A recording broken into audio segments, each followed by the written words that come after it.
हर हर महादेव दोस्तों, स्वागत है आपका हमारे YouTube चैनल पर। आज की वीडियो में हम सुनेंगे शिव महापुराण श्री रुद्र संहिता तृतीय खंड का 50वां अध्याय, विवाह संपन्न और शिवजी से विनोद। ब्रह्मा जी बोले, हे नारद, उसके बाद मैंने भगवान शिव की आज्ञा पाकर शिव पार्वती विवाह के शेष कार्यों को पूरा कराया। सर्वप्रथम शिवजी व पार्वती जी के मस्तक का अभिषेक हुआ। तत्पश्चात वहां उपस्थित ब्राह्मणों ने दोनों को ध्रुव का दर्शन कराया और उसके बाद हृदय छूना और स्वस्ति पाठ आदि कार्यों को पूरा कराया। यह सब कार्य पूरे होने पर भगवान शिव ने देवी पार्वती की मांग में सौभाग्य और सुहाग की निशानी माने जाने वाला सिंदूर भरा। मांग में सिंदूर भरते ही देवी पार्वती का रूप लाखों कमल दलों के समान खिल उठा। उनकी शोभा देखते ही बनती थी। सिंदूर से उनके सौंदर्य में अभिवृद्धि हो गई। इसके पश्चात शिव पार्वती को एक साथ एक सुयोग्य आसन पर बिठाया गया और वहां उन्हें अन्नपाशन किया। इस प्रकार इस उत्तम विवाह के सभी कार्य विधि विधान से संपन्न हो गए। तब भगवान शिव ने प्रसन्न होकर इस विवाह को सानंद संपन्न करने हेतु मुझे ब्रह्मा को आचार्य मानकर पूर्ण पात्र दान किया।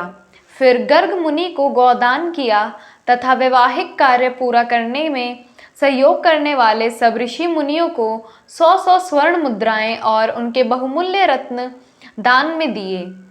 तब सब और आनंद का वातावरण था। सभी बहुत प्रसन्न थे और शिव पार्वती की जय जयकार कर रहे थे। तब मैं श्री हरि और अन्य ऋषि मुनि सभी देवताओं सहित शैलराज की आज्ञा लेकर जनवासे में वापस आ गया।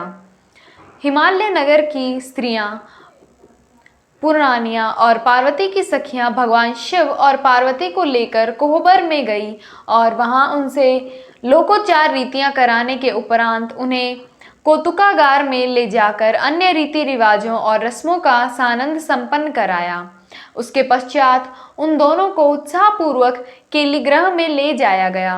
केलिग्रह में भगवान शिव और पार्वती के गठबंधन को खोला गया। उस समय शिव पार्वती की शोभा देखने योग्य थी। उस समय उनकी अनुपम मनोहरी छवि देखने के लिए सरस्वती, लक्ष्मी, सावित्री, गंगा, अदिति, शची, लोपामुद्रा, अरुंधता, अहिल्या, तुलसी, स्वाहा, रोहिणी, पृथ्वी, संज्ञा, शतरूपा तथा रति नाम की 16 दिव्य देवनाएं, देवकन्याएं, नाग कन्याएं और मुनि कन्याएं वहां पधारी और भगवान शिव से हास्य विनोद करने लगी। सरस्वती बोली, भगवान शिव, आप तो अपने चंद्रमुखी पार्वती को पत्नी रूप में प्राप्त कर लिया है। आप इनके चंद्रमुख को देख देख कर अपने हृदय को शीतल करो। लक्ष्मी जी बोली, हे देवों के देव, अब लज्जा किस लिए? अपनी प्राण वल्लभा पत्नी को अपने हृदय से लगाओ। जिसके बिछड़ने के कारण आप दुखी होकर इधर उधर भटकते रहे, उस प्राण प्रिया से मिल जाने पर कैसी लज्जा। तो उधर सावित्री बोली, अब तो पार्वती जी को भोजन कराना ही भोजन होगा और पावित्री को कपूर सुगंध युक्त तांबुल भी अर्पित करना होगा। तब जानवी बोली कि हे त्रिलोक के स्वामी, स्वर्ण के समान सुंदर पार्वती जी के केश धोना एवं श्रृंगार करना भी आपका कर्तव्य है। इस पर शची कहने लगी कि हे सदाशिव, जिन पार्वती को पाने के लिए आप सदा आतुर थे तथा जिनके वियोग के दिन आपने विलाप कर कर बिताए, आज वही पार्वती जब आपकी पत्नी बनकर आपके साथ विराजमान है, तो फिर काहे का संकोच? क्यों आप पार्वती को अपने हृदय से नहीं लगा रहे हैं? देवी अरुंधति बोली, इस सती सुंदरी को मैंने आपको दिया है, अब आप इसे अपने पास रखें और उसके सुख दुख का ख्याल करें। देवी अहिल्या बोली, भगवान, आप तो सबके ईश्वर हो, इस पूरे संसार के स्वामी हो। आपके पर ब्रह्म स्वरूप को कोई नकार नहीं सकता। आप निर्गुण निराकार हैं, परंतु आज सब देवताओं ने मिलकर आपको भी दास बना दिया है।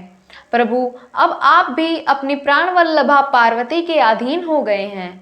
यह सुनकर वहां खड़ी तुलसी कहने लगी, आपने तो कामदेव को भस्म करके पार्वती का त्याग कर दिया था, फिर आपने क्यों आज उनसे विवाह कर लिया?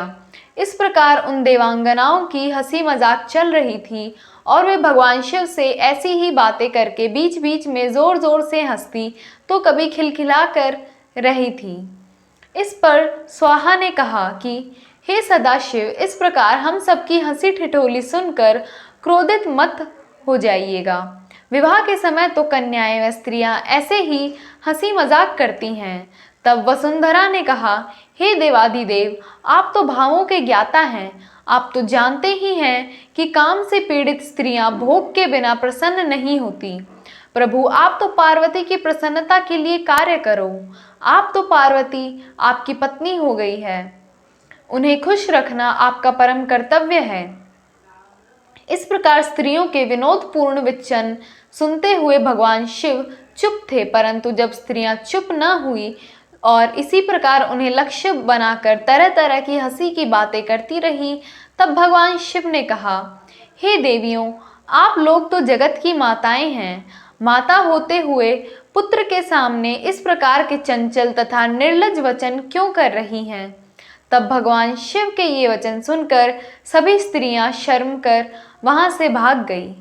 ओम नमः शिवाय।